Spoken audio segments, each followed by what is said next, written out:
Have you ever paused to consider whom Jesus first appeared to when he emerged from the tomb on that world altering morning? If you've read John chapter 20 or Mark chapter 16, you know the answer to be Mary Magdalene. It wasn't Peter, the bold fisherman whom Jesus had prophesied would build his church, not John, the beloved disciple who had leaned against Jesus at the Last Supper, not even the mother of Jesus, who had lovingly nurtured him all throughout his formative years and mournfully lingered at the cross during his final hours. Mary Magdalene. Have you allowed the full weight of this moment in history to sink in, to sit with its non coincidental strangeness, and then, slowly, its breathtaking beauty? This wasn't an accident of timing nor of audience. There are no accidents with God. This was of divine intent. And what it reveals about the nature and priorities of Jesus is nothing short of stunning. Quick caveat. Before I continue, the four Gospels each highlight beautiful aspects of this story. I'm particularly fixated on Mark and John's account, placing Mary as the first and sole witness of Christ's resurrection. See Mark chapter 16, verse 9, and John chapter 20, verses 11 through 18. I invite you to journey with me for a moment of holy imagination. I want to take some creative liberty here and imagine what it would be like to be a fly on the wall in heaven as the Godhead dreamed the greatest story ever told. I believe doing so will unlock the essence of something intrinsically true about the heart of God. Imagine, if you will, the Godhead architecting all the details surrounding the incarnation of Christ, from his birth all the way to his death, burial, and resurrection. And as they dream up the climax of the plot where Jesus will vanquish death on the third morning and the stone will be rolled away, the Father pauses the conversation, turns to the Son, and asks a simple question. Who would you like to see first when you rise from the dead? The options, one might assume, are obvious. Peter, to be the leader of the new ecclesia God was setting up, would be a natural choice. See Matthew chapter 16, verses 18 through 19. John would also be a great candidate since he was one of Jesus's most loyal companions. See John chapter 13, verse 23. Or from a more strategic standpoint, why not consider the teacher of Israel, Nicodemus, a credible voice among Jews to broadcast the truth about the risen Messiah?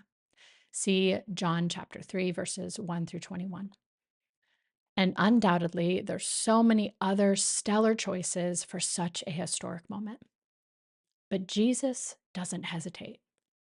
Mary, he says, I want to see Mary Magdalene. A holy pause. Father, I want Mary to be the first witness of my resurrection.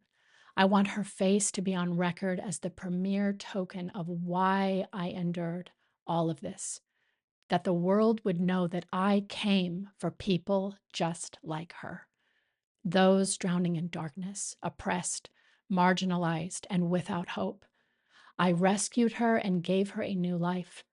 She will never forget what it feels like to be lost, which means she will never take for granted what it means to be found. Mary Magdalene embodies the power of my resurrection, redemption, and salvation for the lost. Another holy pause. Mary will come weeping to my tomb because of the ache for restored proximity, and not out of obligation, ritual, or duty, but because she loves me. Father, I choose Mary Magdalene. Luke chapter 7, verses 36 through 50 gives us a window into something Jesus said about people like Mary.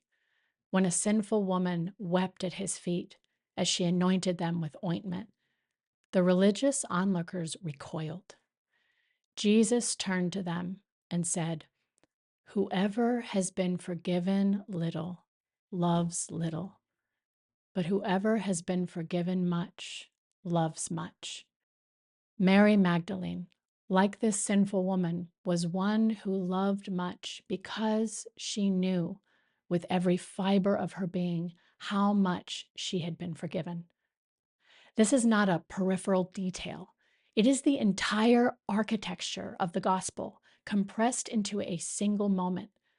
The first eyes to behold the risen Christ were eyes that had once been filled with darkness.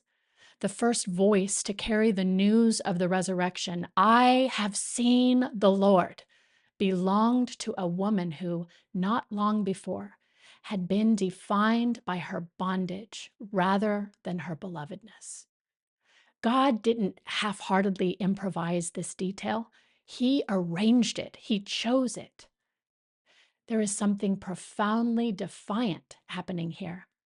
And it is entirely on brand for a Savior who spent his ministry elevating the overlooked, dining with the despised, and building his kingdom with the people everyone else had written off. The religious establishment of the day would have chosen a priest to bear witness to the resurrection. Rome would have chosen a respected military or governmental leader.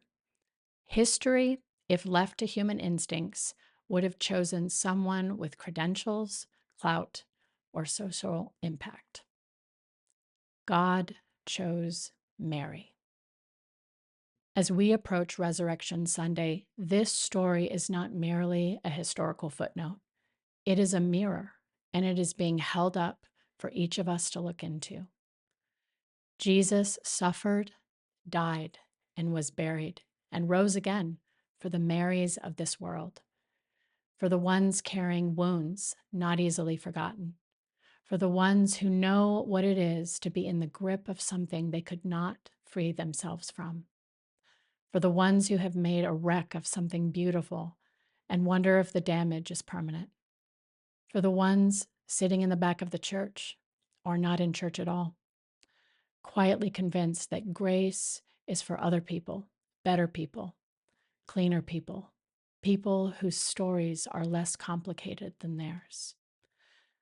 The resurrection announces with thunderous clarity, it is for you, it is for me. The deepest hope of this story is not simply that Mary was forgiven, but of what forgiveness did to her. It wrecked her with gratitude. It made her show up at a tomb before sunrise in holy desperation. It made her linger and weep while everyone else had gone home. And because of that, she became the first to hear her own name spoken by a voice she thought she lost forever. Mary. One word, her name, from his mouth. If you find yourself weighed down by the regret of yesterday's failures, by the accumulated shame of choices you wish you could unmake, by a version of yourself you're not proud of, remember Mary. Remember that Jesus, given the entire sweep of human history to choose from, looked across that first Easter morning and said, her, first her. And if you've ever secretly congratulated yourself that you're not as downtrodden as Mary was with a past not so tainted, may God in his loving kindness remind you that you too are a depraved sinner in need of a loving Savior. Without the extraordinary work of Christ, you too would be hopelessly lost and destined to hell. The good news is God's invitation expands to the perfectionists and the prodigals alike. To those willing to lay down their futile pursuit of self-justification, to those groveling in the mud of sin, entanglement, and addiction, crying out for deliverance. He died for us all. At the end of the day, we are all equally sinners in need of a resurrected Savior. And that is who he is. And that is what he came for. We are the inheritance he died to receive. He stood at the threshold of an empty tomb, scanning the garden for the broken who dared to love mercy, eager to call her by name. And if you listen closely enough this Resurrection Sunday, past the noise and the crowds and the comfortable distance we sometimes keep from the gospel, you might just hear Jesus say your name